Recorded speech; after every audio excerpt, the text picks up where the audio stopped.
ጤና ይስጥልኝ የተወደዳችሁ ተመልካቾች እንደምን አላችሁ? ከሐረሪ ቴሌቪዥን በቀጥታ ስርጭት የዕለቱን የአማርኛ ዜናዎቻችንን እንሆ። 23ኛው የሀገር አቀፍ ባለ ስፖርቶች ውድድርና 19ኛው የባለ ስፖርቶች ፌስቲቫል በሐረር ከተማ ርዕሰ መስተዳድር ክቡር አቶ ኦርዲን በድሪ እንዲሁም የፌዴራልና የክልል ከፍተኛ አመራሮች በተገኙበት በዛሬው ዕለት በድምቀት ተጀመረ።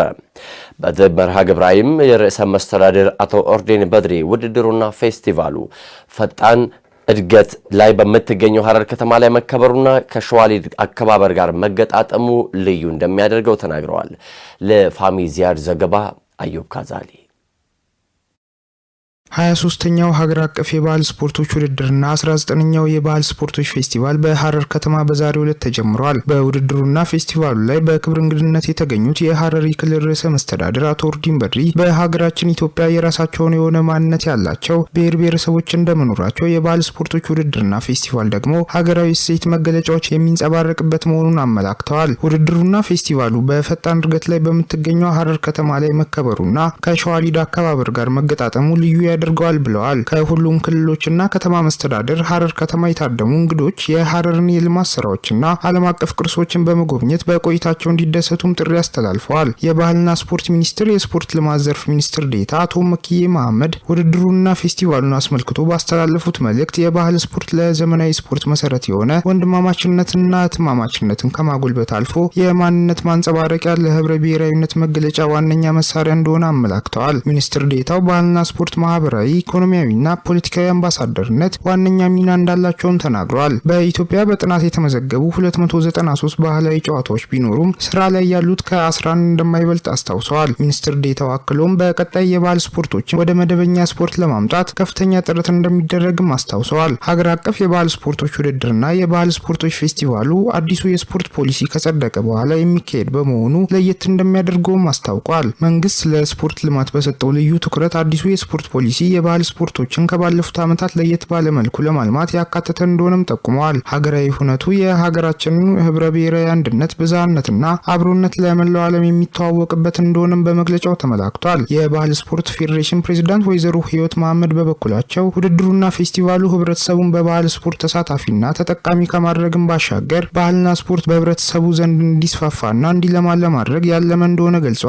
የኢትዮጵያ ባህል ስፖርት ፌዴሬሽን ከባህልና ስፖርት ሚኒስቴር ጋር በመተባበር የተዘጋጀ ሲሆን በ11 የስፖርት አይነት ሁሉም ክልሎችና ከተማ አስተዳደሮች ከ1500 በላይ ስፖርተኞች እንደሚሳተፉ አስረድተዋል። የሐረሪ ክልል ስፖርት ኮሚሽን ኮሚሽነር አቶ ሙራድ አብዲ ስፖርት ከውድድርና ተሳትፎነት ባሻገር ለሰላም፣ ለሀገር ኢኮኖሚ እድገት፣ ለጠንካራ ማህበራዊ ትስስር ያለው ፋይዳ የጎላ መሆኑን አስረድተዋል። የክልሉ ርዕሰ መስተዳድር ከልማቱ እኩል ለስፖርቱ ከፍተኛ ትኩረት በመስጠታቸው ሊመሰገኑ እንደሚገባም አስታውቋል። በውድድርና ፌስቲቫሉ ከአፍሪካ ባህል ስፖርቶችና ጨዋታዎች ኮንፌዴሬሽን የተጋበዙ የክብር እንግዶች ተገኝተዋል። ውድድሩና ፌስቲቫሉ የባህል ስፖርቶች ልማት ለኢትዮጵያ ከፍታ በሚል መሪ ሐሳብ እስከ መጋቢት 27 2018 ዓ.ም የሚካሄድ ይሆናል። በሐረሪ ክልል ጠቅላላው 7ኛው ጠቅላላ ምርጫ ሰላማዊና ዲሞክራሲያዊ ሆኖ እንዲጠናቀቅ ሁሉም አመራር በቁርጠኝነት መስራት አለበት አሉ በብልጽግና ፓርቲ የሐረሪ ክልል ቅርንጫፍ ጽህፈት ቤት ኃላፊው ክቡር አቶ ጌቱ ወየሳ። ኃላፊው በክልሉ ምርጫ ዝግጅትና አፈጻጸም ዙሪያን በመገምገም ቀጣይ አቅጣጫዎችን አስቀምጠዋል። የክልሉ መንግስት ሰላምን ቋሚ አጀንዳ በማድረግና የህዝብ ባለቤትነትን በማረጋገጥ በርካታ የሰላም ጸጥታ ስራዎችን ሲያከናውን መቆየቱን ጠቅሰው በዚህም ክልሉን አንጻራዊ ሰላም የሰፈነበት እንዲሁም የመቻቻል ተምሳሌት ማድረግ መቻሉን አስረድተዋል። በዚህም ባለፈ ባለድርሻ አካላት ቅንጅት በተሰሩ ስራዎች ዜጎች በነጻነት ተንቀሳቅሰው መስራት የሚችሉበት የተረጋጋ የኢኮኖሚና ፖለቲካዊ ምህዳር መፈጠሩን አንስተዋል። ለዲሞክራሲያዊ ስርዓት ግንባታ ብቻ ሳይሆን ሁለንተናዊ ብልጽግናን ለማረጋገጥ ጠንካራ ሀገረ መንግስት ግንባታ ምርጫው ሰላማዊና ዲሞክራሲያዊ ሆኖ መጠናቀቅ ቁልፍ ሚና እንደሚጫወትም ገልጸዋል። በዚህም በክልሉ ምርጫ ሰላማዊና ዲሞክራሲያዊ ሆኖ እንዲጠናቀቅ ሁሉም አመራር በቁርጠኝነት መስራት ይጠበቅበታል ብለዋል። በመድረኩም የክልሉ ከፍተኛ አመራሮችና እንዲሁም መካከለኛ አመራሮች ተገኝተዋል ሲል ከክልሉ ብልጽግና ፓርቲ ቅርንጫፍ ጽህፈት ቤት የተገኘው መረጃም ያመለክታል። የከርሰር ሃካቶን ምስራቅ ኢትዮጵያ እና የሐረማያ ዩኒቨርሲቲ በጋራ በመሆን ያዘጋጁት ለ2 ቀናት ሲካሄድ የቆየም የቴክኖሎጂና የፈጠራ ውድድር በትላንትናው ዕለት ተካሂዷል። በምስራቅ ኢትዮጵያ የመጀመሪያውና ትልቁ የቴክኖሎጂ ፈጠራ ውድድሩ ተማሪዎችን በቡድን በመደራጀት አዳዲስ የዲጂታል ፕሮጀክቶችን የሚፈጠርበት መድረክ ስለመሆኑም ተጠቁሟል። ዘገባው ባልደረባችን ናርዶስ ዳምጤ ነው፣ በተከታይነት ይቀርባል። የከርሰር ሃካቶን ተማሪዎች በቡድን በመደራጀት አዳዲስ የዲጂታል ፕሮጀክቶችን የሚፈጥሩበት መድረክ ነው። በውድድሩ ላይ ተሳታፊዎች ማህበረሰባዊ ችግሮችን መፍታት የሚችሉ የፈጠራ ሀሳቦችን በመንደፍ ለእይታ አቅርበዋል። ተማሪዎቹ ለውድድር በዋነኝነት ከርሰር የተሰኘውን በሰው ሰራሽ አስተውሎት የታገዘ የኮዲንግ ስርዓት በመጠቀም አዳዲስ የቴክኖሎጂ መተግበሪያዎችንና ሶፍትዌሮችን አበልጽገዋል። የሐረማያ ዩኒቨርሲቲ የስራ ፈጠራና ቴክኖሎጂ ኢንኩቤሽን ዳይሬክተር ወይዘሮ ቅድስና ሰብስቤ እንደገለጹት ዩኒቨርሲቲው ተማሪዎች በቴክኖሎጂ እና በፈጠራ እንዲበቁ በስፋት እየተሰራ ይገኛል። አንድ የፈጠራ ሀሳብ በሀሳብ ደረጃ ብቻ ተወስኖ እንዳይቀር ለአጠቃቀም ቀላል የሆኑ የሰው ሰራሽ አስተውሎት የኮዲንግ ስርዓቶችን በመጠቀም ወደ ተግባር እንዲቀየር እያገዙን ነው ያሉት ዳይሬክተሯ መሰል የውድድር መድረኮች ለሀገር በቀል ቴክኖሎጂ እድገት ወሳኝ መሆናቸውን አክለዋል። በውድድሩ ላይ ከተለያዩ ከፍተኛ የትምህርት ተቋማት የተውጣጡ 110 ተማሪዎች የተሳተፉ ሲሆን ከሐረማያ ዩኒቨርሲቲ በተጨማሪ የድሬዳዋ፣ የጅጅጋና የኦዳ ቡልቱም ዩኒቨርሲቲ ተማሪዎች ተሳታፊ ሆነዋል። ይህም ከቴክኖሎጂ ልማቱ ባለፈ በዩኒቨርሲቲዎችና በተማሪዎች መካከል ያለውን ትስስር ለማጠናከር ትልቅ ሚና እንደሚጫወት ተገልጿል። የውድድሩ ተሳታፊ ተማሪዎች በቆይታቸው ጠቃሚ ልምድ ማግኘታቸውን ገልጸው ወደፊትም መሰል የቴክኖሎጂ ክህሎቶችን በማዳበር ለሀገር እድገት የበኩላቸውን ሚና ለመወጣት መዘጋጀታቸውን ተናግረዋል። በተጨማሪም እንዲህ ያሉ መድረኮች በሌሎች ዩኒቨርሲቲዎች ተጠናክረው እንዲቀጥሉም ጠይቀዋል። በውድድሩ ማጠቃለያ መርሃ ግብር ላይ የከርሰር ሃካቶን አምባሳደር፣ ስፖንሰሮች፣ ዳኞችና ጥሪ የተደረገላቸው እንግዶች ተገኝተዋል። ቀጥለናል። የተወደዳችሁ በወልቂጤና አካባቢው ለሚከናወኑ የልማት ስራዎች ሁሉም የበኩሉን ሚና ሊጫወት ይገባል ሲሉ የኢፌዴሪ ኮንስትራክሽን ባለስልጣን ምክትል ዋና ዳይሬክተርና የቀቤና ልማት ማህበር ቦርድ ሰብሳቢ ዶክተር ሙዓዝ በድሩ በማዕከላዊ ኢትዮጵያ ክልል የቀቤና ልዩ ወረዳ አስተዳደርና የቀቤና ልማት ማህበር በጋራ በመሆን በወልቂጤ ከተማ ለሚገነባው የጠቅላላ ሆስፒታልና የአዳሪ ትምህርት ቤት ግንባታ ፕሮጀክት የገቢ ማሰባሰቢያ መርሃ ግብር በሐረሪ ክልል ከሚገኙ የቀቤና ተወላጆች ጋር በጋራ አከናወኑ። ባልደረባችን ፍቃዱ በላይ ዝርዝር ይዟል። በወልቂጤና አካባቢው ለሚከናወኑ የልማት ስራዎች ሁሉም የበኩሉ ሚና ሊወጣ ይገባል ሲሉ የኢፌዴሪ ኮንስትራክሽን ባለስልጣን ምክትል ዋና ዳይሬክተርና የቀቤና ልማት ማህበር ቦርድ ሰብሳቢ ዶክተር ሙዓዝ በድሩ ተናግረዋል። የቀቤና ልዩ ወረዳ አስተዳደርና የቀቤና ልማት ማህበር በጋራ በመሆን በወልቂጤ ከተማ ለሚገነባው የጠቅላላ ሆስፒታልና የአዳሪ ትምህርት ቤት ግንባታ ፕሮጀክት የገቢ ማሰባሰቢያ ፕሮግራም በሐረሪ ክልል ተካሂዷል። በመድረኩ የተገኙት የኢፌዴሪ ኮንስትራክሽን ባለስልጣን ምክትል ዋና ዳይሬክተርና የቀቤና ልማት ማህበር ቦርድ ሰብሳቢ ዶክተር ሙዓዝ በድሩ እንደገለጹት የቀቤና ልማት ማህበር ከተመሰረተ ጊዜ ጀምሮ ዘርፈ ብዙ የልማት ተግባራትን ሲያከናውን መቆየቱን በዕለቱ ገልጸዋል። የቀቤና ልማት ማህበር ከተመሰረተበት ጊዜ ጀምሮ በአካባቢ ልማት ላይ በርካታ አሻራ ጥሏል። ልማት ማህበራችን ከ2001 ዓመተ ምህረት ጀምሮ በማዕከላዊ ኢትዮጵያ ክልል በአሁኑ ማዕከላዊ ኢትዮጵያ ክልል በቀቤና ልዩ ወረዳና አካባቢው የማህበረሰቡን የልማት ጥያቄዎች ለመመለስ መንግስት ባልደረሰባቸው በርካታ የልማት ክፍተቶችን ከመድፈን አኳያ በባህል፣ በማህበራዊ፣ በኢኮኖሚ እንዲሁም ሴቶችን በማብቃት በወጣቶች የስራ ዕድል ፈጠራ ብዙ ስራዎችን አያሌ ተግባራትን ሲከውን ቆይቷል። ማህበሩ የ5 ዓመት ስትራቴጂክ እቅድ ነድፎ ወደ ስራ መግባቱን የገለጹት ኃላፊው በዚህም በዋናነት የቀቤናን ባህል፣ ትውፊትና ቅርስ ተጠብቆ ለቀጣዩ ትውልድ ማስተላለፍ ካከናወናቸው አበይት ተግባራት መካከል ዋነኛው መሆኑን በዕለቱ ገልጸዋል። በዚህም የባህል ማዕከል በመገንባትና አስፈላጊውን ግብዓት በማሟላት ከተማዋን የኮንፈረንስ ቱሪዝም ለማድረግ በትኩረት እየተሰራ ይገኛል ሲሉም ጨምረው ገልጸዋል። የቀቤና ልማት ማህበር የ5 ዓመት የስትራቴጂ ፕሮግራሞች 4 ዋና ትኩረቶችን መሰረት አድርጎ እየሰራ ይገኛል። ዋነኛውና የመጀመሪያው የቀቤናን ብሔረሰብ ባህል፣ ታሪክ፣ ቅርስ ለቀጣዩ ትውልድ ጠብቆ ማስተላለፍ ነው። በዚህ ረገድ ግዙፉን የቀቤና ባህል ማዕከል ከመገንባት ጀምሮ በወልቂጤ ከተማ ትልቅ አሻራ አኑሯል። ይሄ የእናንተ ውጤት ነው። በባህል ማዕከሉ የብሔረሰቡ ታሪክ ይጻፍበታል። ታሪክ፣ ሙዚየም፣ ቅርስ ይቀመጥበታል፣ ይዘከርበታል። ህዝባዊ መድረኮች እንዲሁም ሌሎች የኮንፈረንስ ቱሪዝም መናገሻ እንድትሆን ለከተማዋ የራሱን ትልቅ አሻራ አኑሯል። በቀጣይ ማህበሩ በወልቂጤ ከተማ ለሚያስገነባው የጠቅላላ ሆስፒታልና የአዳሪ ትምህርት ቤት ግንባታ ፕሮጀክትና የልማት ስራዎች ነዋሪውና ተወላጁ ማህበረሰብ አሻራውን ሊያሳርፍ ይገባል ብለዋል። በዚህ ማህበሩ እንደቀደመው ሁሉ በልማቱ ላይ የሚያሳየውን ያልተገደበ ድጋፍና ተሳትፎ በቀጣይም ይበልጥ በማጠናከር ሀገራዊና የዜግነት ግዴታውን እንዲወጣ መልእክታቸውን አስተላልፈዋል። በወልቂጤ ከተማ ለመገንባት ውጥን የያዝነው የቀቤና ልዩ አዳሪ ትምህርት ቤት ፈትሁዲን ልዩ አዳሪ ትምህርት ቤት የእናንተን እገዛ በእጅጉ ይሻል። ትምህርት ቤቱ እውነትም ታሪክን ከማኖር በላይ ትውልድን መቅረፍ፣ ትውልድን መፍጠር እንዲሁም ለነገው ብቁ ንቁ ማህበረሰብ የመፍጠር አካል ነው። አሁን በርካታ መዋቅራዊ ችግሮቻችን እናንተ እንደምትረዱት በብልጽግና መንግስት ምላሽ አግኝቷል። ያላችሁ የማህበረሰባችን አባላት በተለይ ሐረር ከተማ ያላችሁ የቀቤና ተወላጆች፣ አወዳይ ያላችሁ፣ ከኮምቦልቻ የመጣችሁ የምስራቅ ፈርጦች የማህበረሰባችን የምስራቁ አምባሳደር ናቸው። ይህ የልማት አርበኝነት አምባሳደርነት እንዳይለየን በዚሁ በያዛችሁት እንድትቀጥሉ ከአደራ ጭምር እለምናለሁ። በዕለቱም ለልማት ስራ እገዛ እያደረጉ ለሚገኙ አካላት እውቅና የተበረከተ ሲሆን ልማቱን የሚያሳዩ ዶክመንተሪ ፊልምም ለእይታ ቀርበዋል። በመድረኩም በክልሉ የሚገኙ የአካባቢው ተወላጆችና የማህበረሰብ ክፍሎችም ታዳሚ ሆነዋል።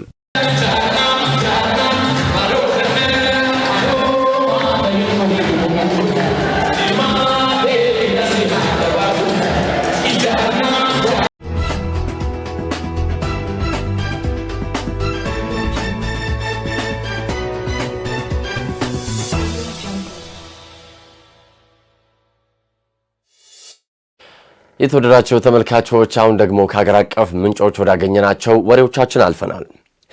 የብሔራዊ ፋይዳ መታወቂያ ዋና ስራ አስኪያጅ ፋይዳው ፕሮግራም ዋና ስራ አስኪያጅ አቶ ዮዳሄ አርያ ስላሴ ፋይዳ የኢትዮጵያን ኢኮኖሚያዊ፣ ማህበራዊና አስተዳደራዊ ስራዎች ግልጽነት ባለው መንገድ ለማሳለጥ የሚያስችል አስቻይ መሰረትን የጣለ ነው አሉ። በሌላ የሀገር አቀፍ ዜናችን ደግሞ በኢትዮጵያ የቲቢ በሽታ ሕክምና ለአንድ ታካሚ እስከ $8,000 የሚያስወጣ ቢሆንም መንግስት ለዜጎች እየሰጠው ያለው ነፃ የሕክምና አገልግሎት ግን በርካታ ችግሮችን መቅረፉን የጤና ሚኒስቴር አስታውቋል። እነዚህና ሌሎች ሀገር አቀፍ ወሬዎችን ደግሞ ምስጋናው ኃይሉ የብሔራዊ መታወቂያ ፕሮግራም ዋና ስራ አስኪያጅ አቶ ዮዳሄ አርያ ስላሴ ፋይዳ የኢትዮጵያን ኢኮኖሚያዊ፣ ማህበራዊና አስተዳደራዊ ስራዎች ግልጽነት ባለው መንገድ ለማሳለጥ የሚያስችል አስቻይ መሰረት መሆኑን ገልጸዋል። ዋና ስራ አስኪያጁ ለኢቢሲ እንደገለጹት ፋይዳ ከመታወቂያነት ባለፈ በትልቅ መተማመን ላይ የተገነባ ስርዓት ነው ብለዋል። በፋይናንስ ተቋማት ዘንድ ደንበኞችን በትክክል ለይቶ ለማወቅና የመተማመን ደረጃን ከፍ ለማድረግ ፋይዳ ትልቅ ፋይዳ ያለው መሆኑን አንስተው ደንበኞች የሚያገኙትን የብድር መጠን ከፍ እንዲል በማድረግ በግለሰቦችና በንግድ ተቋማት መካከል ያለውን ግንኙነት ያቀላጥፋል ብለዋል። በማህበራዊ ዘርፍም ትክክለኛ የመረጃ ስርዓት ባለመኖሩ የሚፈጠሩ ችግሮችን ለመቅረፍ ፋይዳ ወሳኝ መሆኑን የጠቀሱት አቶ ዮዳሄ በትራፊክ ደንብ ጥሰት ወቅት ግለሰቡ በሲስተም ስለሚታወቅ ታርጋ መንቀል ሳያስፈልግ በቴክኖሎጂ ታግዞ ተከታትሎ ለመቅጣት እንደሚያስችል ገልጸዋል። በአጠቃላይ ፋይዳ ለሀገር እድገት ወሳኝ የሆነውን ትክክለኛ መረጃ ለእቅድና ለልማት ለማዋል ሙስናንና ስርቆትን ለመቀነስ እንዲሁም ግልጽነት የሰፈነበት አሰራር ለመገንባት ትልቅ ሚና ይጫወታል ነው ያሉት። ይህም የኢትዮጵያን ዲጂታል ኢኮኖሚ ጉዞ በማፋጠን አሰራርን ወደ ዘመናዊነት ለማሸጋገር የሚደረገውን ጥረት በእጅጉ የሚያግዝ መሆኑን ዋና ስራ አስኪያጁ አረጋግጠዋል።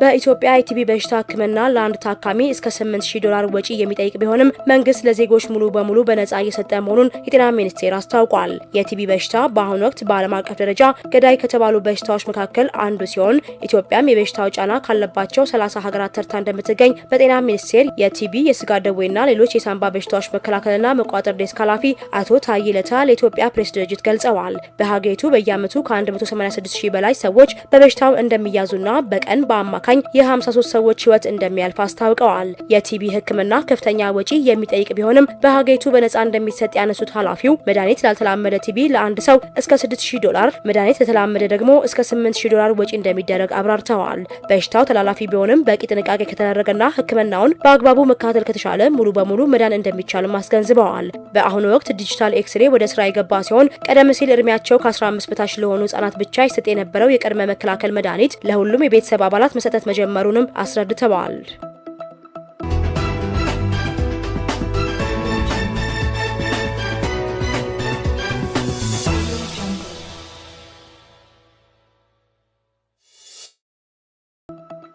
ኢትዮጵያ የካርበን ልቀትን በሚቀንሱ የደን ልማት ስራዎች ላይ ትኩረት አድርጋ እየሰራች መሆኑን የኢትዮጵያ የደን ልማት አስታውቋል። የኢትዮጵያ የደን ልማት ዋና ዳይሬክተር ዶክተር ከበደ ይማም ኢትዮጵያ የተራቆተ መሬት እንዲያገግም በማድረግ የካርቦን ልቀትን ለመቀነስ በትኩረት እየሰራች መሆኑን ገልጸዋል። ኢትዮጵያ የአፍሪካን 15 በመቶ የአካባቢ ጥበቃ ድርሻ መሸፈን የሚያስችላትን ስራ እያከናወነች ሲሆን ይህም ለአየር ንብረት ለውጥ ትግበራ ያላትን ጠንካራ ቁርጠኝነት የሚያሳይ መሆኑን ዶክተር ከበደ አስረድተዋል። በተጨማሪም ሀገሪቱ በፓሪሱ ስምምነት መሰረት የዓለምን ሙቀት መጠን ለመገደብ የሚደረገውን ጥረት የካርቦን ልቀትን በሚቀንሱ የደን ልማት ስራዎች ላይ ትኩረት አድርጋ እየተገበረች መሆኑን አብራርተዋል። የዓለም አቀፍ ማህበረሰብ የስነ ምህዳር መመለሻ መርሃ ግብርን ከማወጁ ከ2 ዓመታት በፊት በ2019 የተጀመረው የአረንጓዴ አሻራ መርሃ ግብር የኢትዮጵያን መሪነት ያረጋገጠ መሆኑን የጠቀሱት ዋና ዳይሬክተሩ ይህም የሀገሪቱን አመራር አርቆ አሳቢነትና ለዓለም አቀፍ ችግሮች መፍትሄ አፍላቂነት ማሳያ ተደርጎ እንደሚወሰድ አመልክተዋል።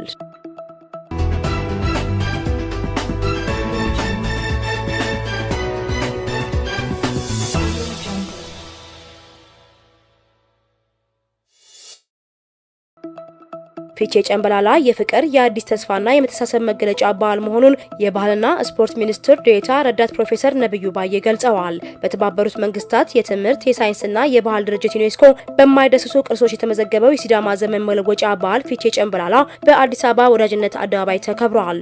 ሚኒስትር ዴኤታ ረዳት ፕሮፌሰር ነብዩ ባዬ በዚህ ወቅት ፊቼ ጨምበላላ ከኢትዮጵያ ሀብትነት ተሻግሮ የመላው ዓለም ሕዝብ ቅርስ መሆኑን ገልጸዋል። በዓሉ የፍቅር የመተሳሰብና የአዲስ ተስፋ በዓል መሆኑን ገልጸው ከዘመን መለወጫነቱ ባለፈ ጥልቅ የሆኑ የሲዳማ ነባር እውቀቶችና እሴቶች መገለጫ መሆኑን አስገንዝበዋል። በዓሉ እሴቱ ተጠብቆ ለትውልድ እንዲተላለፍ ከክልሉ መንግስት ጋር በትኩረት እንደሚሰራ አረጋግጠዋል። የቱሪዝም ሚኒስትር ዴኤታ ዶክተር እንደገና አበበ በበኩላቸው ፊቼ ጨምበላላ ትርጉሙ ከበዓልነት የላቀ መሆኑን ጠቁመው የታሪክና የባህል ማንነትን ለዓለም ያስተዋወቀ ቅርስ መሆኑን ተናግረዋል። በተለይም የሲዳማ አባቶች ያላቸውን ጥልቅ የስነ ፈለክ እውቀት ለዓለም ያሳየ በዓል መሆኑንም አብራርተዋል።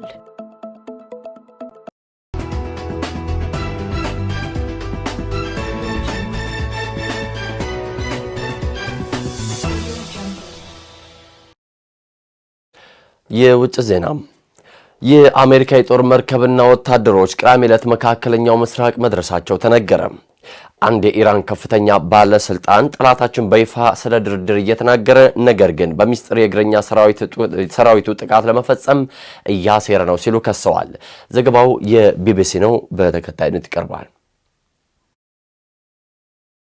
በባህረ ሰላጤው የሚካሄደው ጦርነት ሁለተኛ ወሩን በመጀመሩ በአሁኑ ጊዜ በሺዎች የሚቆጠሩ ተጨማሪ የአሜሪካ ወታደሮችና የጦር መርከብ ቅዳሜ ዕለት ወደ መካከለኛው ምስራቅ መድረሳቸው ተዘግቧል።